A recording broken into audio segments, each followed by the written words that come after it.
Salut les goths et bienvenue dans une nouvelle vidéo à la française. Aujourd'hui, très content de vous retrouver pour le quatrième épisode de la série Vers le Tour. Et aujourd'hui, première équipe française, une équipe française World Tour. Et donc, pour rappel, la série, c'est tout simplement, on va parler de toutes les équipes qui participent au Tour de France. C'est pour ça on va s'y prendre un peu en avance parce qu'il y a quand même pas mal d'équipes.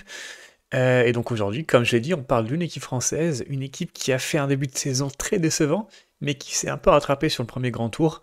Une équipe historique, une équipe qui a vu pas mal de bons coureurs français sortir, une équipe qui a renoué sur le succès sur le tour l'an dernier, puisqu'aujourd'hui on parle de la Cofidis. Donc l'équipe Cofidis, elle va être créée en fin d'année 1996. Donc voilà, la structure est créée, mais en réalité, elle n'arrive vraiment que dans le peloton en 1997.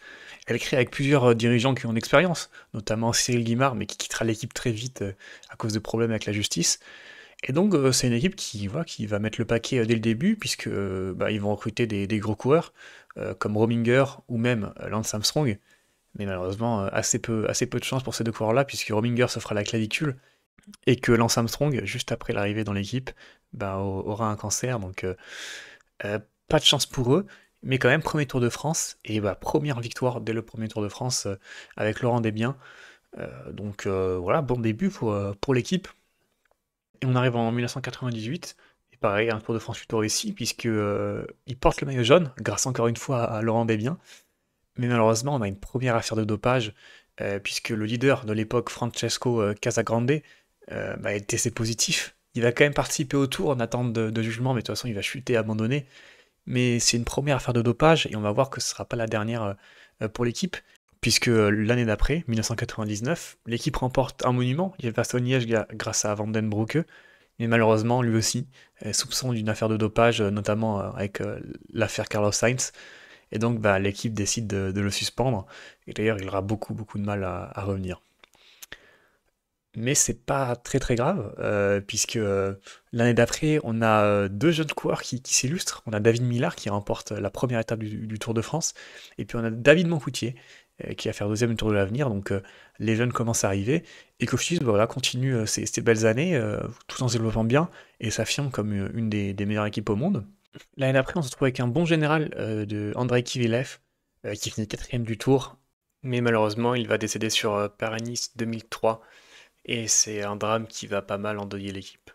Cette même année 2023, on a David Millard qui devient champion du monde de chrono, mais qui sera par la suite disqualifié pour cause de dopage encore une fois. En parlant de dopage, on arrive en 2004 avec l'affaire Cofidis. Donc c'est un ancien coureur polonais de l'équipe qui est arrêté avec des produits dopants.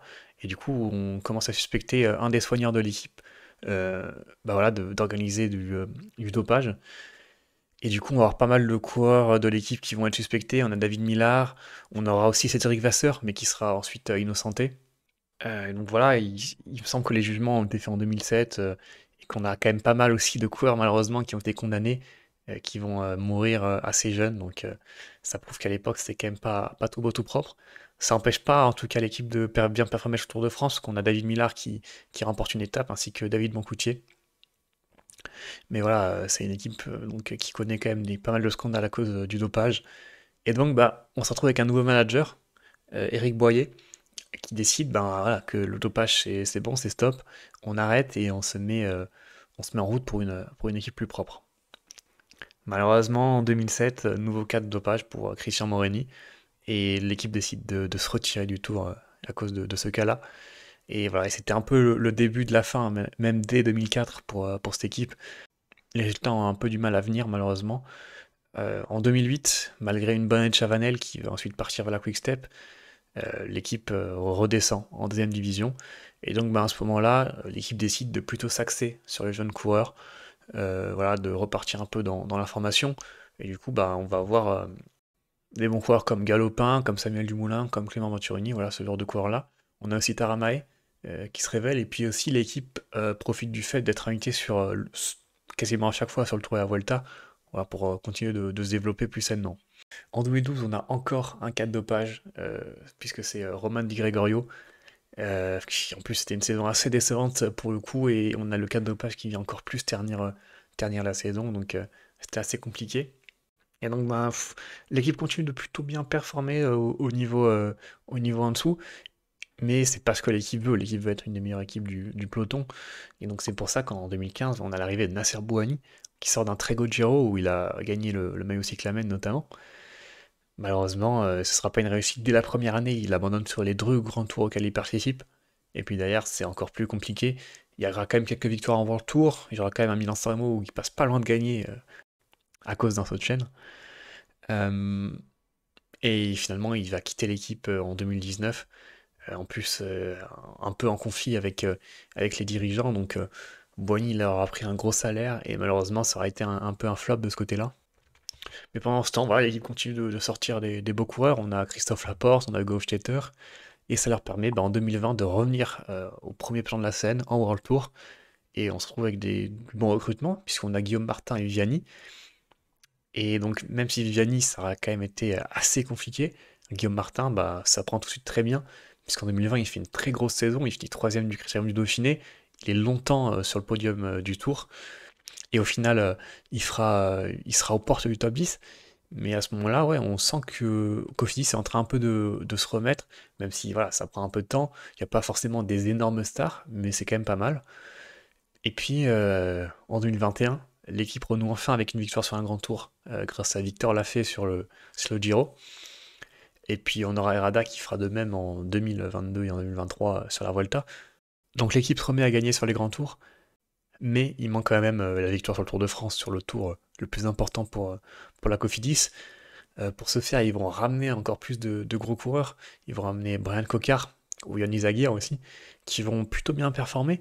Mais pareil, ils n'arrivent toujours pas à gagner. Mais il faudra attendre le Tour 2023 avec Victor Lafay. Une première étape assez incroyable, où il est le seul à pouvoir suivre Pogacar à Vingegaard. Il se fait un peu piéger par les frères Yates. On se dit que il a laissé passer sa chance, mais le lendemain, il fait un coup du kilomètre assez incroyable. Et il va enfin chercher sa première victoire. Et puis on aurait pu dire que ça s'arrêterait là, mais en fait, Yannis Aguirre va aller gagner une étape en échappée. Deux victoires pour la Cofidis en un Tour de France, alors que ça faisait des années qu'il courait autour. C'est absolument incroyable. Alors qu'on aurait pu s'attendre à, voilà, à ce que l'équipe continue de bien se développer, on a eu un mercato assez catastrophique, Victor Lafay qui s'en va, des recrutements assez incompréhensibles, Ben Hermans, Gorka Izagir, des coureurs très très vieux qui performaient plus trop. Et puis là, le début de saison, c'était juste aucune victoire. C'était absolument désastreux. On les voyait pas, ils étaient pas là. Et puis au moment où on s'y attendait pas, peut-être sur l'étape sur laquelle on s'y attendait le moins, une étape de plat du Giro, alors qu'ils ont amené aucun sprinter, au final, c'est Benjamin Thomas qui va chercher une étape en échappée. Et puis ça a tout lancé, puisque après on a eu des victoires, d'autres victoires pour la Cofidis, on a eu Zingle notamment. Peut-être qu'il fallait une victoire pour relancer l'équipe, pour lancer la machine. On sait que souvent, voilà, c'est un peu mental. Tant que tu gagnes pas, t'as l'impression que tu n'y arriveras jamais. Une fois que tu gagnes, ça lance une bonne dynamique pour l'équipe. En tout cas, faudra voir ce qu'ils feront dans les jours à venir. Mais l'effectif, malheureusement, on va le voir à présent, c'est un peu compliqué. Et donc, on arrive sur ce tour 2024 et on se retrouve avec une start list. On sait pas trop, mais il n'y a pas grand monde qui se dégage du lot. Évidemment, il y aura Brian Cocard, devrait être le sprinter de l'équipe normalement. Il a l'expérience du tour, il est passé à 10 centimètres de gagner face à Kittel. Et depuis, on a l'impression qu'il s'en est un peu jamais remis. Il aurait probablement dû aller à Quick-Step plutôt que chez BNB. On s'était dit que l'année dernière, après sa victoire sur le Down Under, ça avait enfin lancé une série. Il avait enfin gagné en World Tour, justement, il avait enfin passé ce plafond de verre.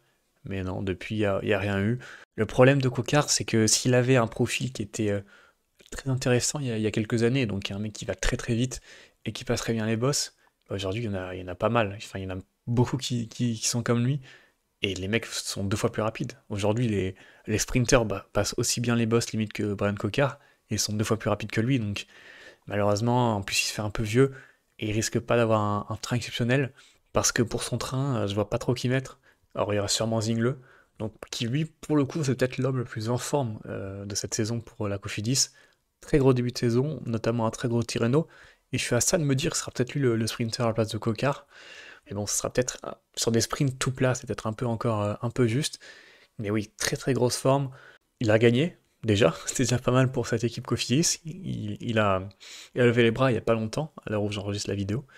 Donc pareil, c'est un profil qui ira peut-être dans les échappées, jouer une petite victoire d'étape.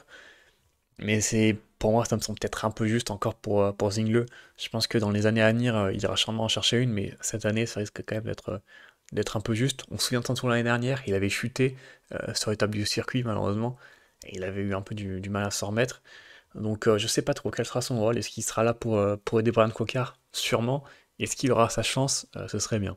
Après, évidemment, quand on parle de Cofidis, on est obligé de parler de Guillaume Martin, et c'est un peu comme Brian Cocard en fait. Il est toujours placé, il fait un début de saison qui est plutôt intéressant sans être exceptionnel, mais voilà, il lui manque cette victoire World Tour. C'est quand même incroyable de se dire qu'un mec comme Guillaume Martin n'a jamais gagné un World Tour, et c'est ce qu'il faudrait qu'il fasse.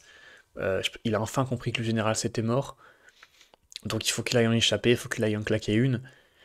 J'espère qu'il va monter en puissance pour le tour, parce que là, c'est impossible de gagner avec ce niveau-là pour Guillaume Martin. Surtout que sa pointe de vitesse n'est pas exceptionnelle, c'est pas un excellent descendeur, donc il faudrait vraiment qu'il arrive à s'isoler sur une table de montagne. À voir, pourquoi pas un maillot à poids aussi. Voilà, Guillaume Martin, il a les armes clairement pour aller faire un truc sur le tour. Après, il faut vraiment qu'il arrive à passer ce plafond de verre, il est souvent placé, mais il faudrait vraiment qu'il arrive à aller gagner quelque chose. En plus, ça a l'air d'être un super mec et un bon gars. Et c'est vraiment le genre de coureur, je pense qu'il n'a aucun hater, donc ça serait pas mal qu'il aille chercher une. Dans la même vibe un peu que Martin, on a Yannis Aguirre, donc qui a déjà gagné 2 fois sur le tour, dont l'année dernière, donc on sait vraiment ce qu'il vaut. Il connaît aussi l'expérience, lui pour le coup, le plafond de verre, il n'existe pas. Après, Izagirre, cette saison, c'est quand même très compliqué. Il a même pas performé sur les courses espagnoles, alors que normalement, même habituellement, il est là. Donc, ouais, il faut espérer qu'il soit en forme pour le tour. Mais lui, c'est une vraie carte aussi, pour jouer les échappées pour la Cofidis. En plus, il a une petite pente de vitesse, donc contrairement à Martin, si ça arrive en petit groupe, il a une chance. Donc, à surveiller, mais son début de saison est quand même un peu cata. Est-ce que c'est un peu le début de la fin pour Izagirre après des belles années à la Cofidis? Peut-être. Moi, j'espère pas, parce que je trouve son cours qui est assez sympa à suivre. On verra en tout cas cet été, mais s'il remonte pas un peu la pente dans les prochaines semaines, ce sera dur. Mais malheureusement, vu l'effectif de Cofidis, c'est dur de ne pas mettre Yon Izagirre sur le tour. Et puis derrière, je pense qu'on devrait aussi avoir Oldani, euh, qui a déjà gagné une étape sur un grand tour, c'était sur le Giro, et qui a d'ailleurs participé au Giro, mais qui a abandonné étape 11, il me semble. Donc je pense qu'on le verra sur le tour, mais lui pareil, c'est vraiment assez cata ce début de saison. Il a été recruté cet hiver, mais ouais, c'est un peu compliqué. Pareil, c'est un mec que t'envoies en échappée, qui peut aller faire un truc, mais la forme n'est pas du tout là. Je pense qu'il sera sur le tour, faute de mieux, mais honnêtement, dans une équipe un peu plus compétitive, tu l'envoies pas sur le tour vu son début de saison. Donc ça, c'est les coureurs qui sont annoncés par PCS. Je vais pas vous mentir que j'ai pas réussi à trouver de présélection de Cofidis ou quoi. Donc je pense en plus que ce sera les coureurs qui seront alignés au Tour de France normalement. Et puis après c'est compliqué, hein. Honnêtement, j'essaie de chercher un peu, d'aller voir des noms. On peut peut-être imaginer que Gorka Izagir, pourquoi pas, pour aller avec son frère, en plus il a l'expérience. Voilà, il sait aussi gagner, il a déjà gagné en World Tour. Mais c'est vraiment un mec en fin de carrière qui a une forme assez terrible. Donc c'est compliqué, j'arrive toujours pas à comprendre son recrutement. Pareil pour Ben Armad, c'est peut-être un mec qu'on pourrait voir sur le tour, mais c'est pareil, c'est le vide, c'est le néant cette saison. Après, c'est des mecs qui ont de l'expérience, donc pourquoi pas en tant que capitaine de route, je pense qu'il y en aura un des deux. Faut voir les deux, mais bon, pour moi les deux, enfin, aucun des deux ne fera quelque chose. Sinon, on a Kenny Lesson qui, pareil, un peu d'expérience, mais encore une fois, c'est pareil, pas une grande forme, et puis ça fait plusieurs saisons que il est quand même très moyen. Mais bon, il connaît les grands tours, il a déjà gagné sur un grand tour en plus, donc pareil, c'est des mecs qui ont de l'expérience. Et donc, moi, ce que j'aimerais bien voir, bah, pourquoi pas un peu de jeunesse, pourquoi pas Alexis Renard, même si voilà, c'est pas une énorme saison, pourquoi pas Axel Mario, qui a fait un très bon début de saison, lui, pour le coup. Après, il est un peu rentré dans le rang, malheureusement. Mais pourquoi pas autant amener des très vieux qui feront sûrement rien pour encadrer les jeunes. Voilà, autant amener des jeunes que des vieux qui feront rien, j'ai envie de te dire, pour un peu les tester, voir ce qu'ils ont dans le ventre. Pareil, Hugo Toumir, ça semble un peu juste, mais bon, pourquoi pas? Pourquoi pas? Après, je pense qu'il ira plutôt sur la Volta. Sinon, Anthony Perez, qui connaît bien le tour, qui connaît bien les échappées, je pense qu'il y sera aussi pour le coup, Anthony Perez. C'est pas incroyable, on sait qu'il est capable de coups d'éclat. Sinon, on a aussi ceux qui font le Giro. Est-ce qu'ils seront sur le tour? Bah, on pense évidemment à Benjamin Thomas, donc vainqueur d'étape, comme on l'a dit précédemment. Pourquoi pas? Il a l'air en forme, mais c'est un profil que moi j'aime beaucoup, un corps que j'aime bien aussi. Et lui, il ferait du bien en échappée, mais aussi pour le train de Brian Cocard. Donc il y a moyen qu'on le voit là. Pourquoi pas Alexis Goujard aussi, qui a déjà participé à plusieurs Tours de France, qui pareil pour le train de Cocard pourrait être là. Surtout que Alexis Goujard, lui, pour le coup, n'a pas fait le Giro. Donc pourquoi pas. Sur Giro, on a aussi Simon Geschke. On sait que lui, il a quand même l'habitude d'aller faire le maillot à poids souvent, donc peut-être qu'il le fera aussi sur le Tour de France. On a vu aussi sur le 4 jours de Dunkerque, bah, Milan Fretin remporter la première étape. Et je pense pas que ce soit vraiment très pertinent d'emmener Cocard, Zingle et Fretin. Après, bon, à voir, pourquoi pas se faire un énorme train pour prendre une Cocard.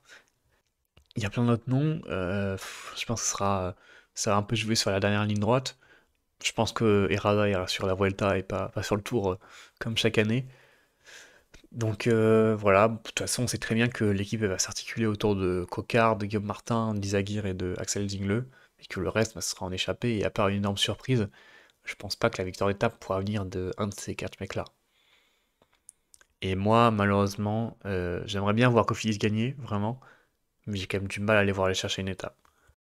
Après, on sait jamais, hein, sur un Tour de France, on peut avoir une énorme forme, on sait pas trop pourquoi, un mec qui voilà, ou alors peut-être que Martin a vraiment géré son pic de forme, de manière assez incroyable et va arriver totalement, exceptionnel sur le Tour. Mais c'est pas trop la voie que ça prend pour le moment. Pour le moment, ça va plutôt être un tour assez fantomatique de la Cofidis, j'ai bien peur. Pourquoi pas des petits top 5 de Coquart sur des sprints, peut-être Guillaume Martin qui ira rester dans une échappée et qui ira faire un petit top 5, top 10. Mais le problème, c'est que je vois pas trop qui est-ce qui pourrait les gagner. Pourquoi pas un Zingle, qui pour le coup a vraiment un profil très intéressant et qui lui pourrait tirer son épingle du jeu. Mais ouais, je pense pas malheureusement qu'il y aura de victoire pour la Cofidis. N'hésitez pas à me dire vous ce que vous en pensez dans les commentaires.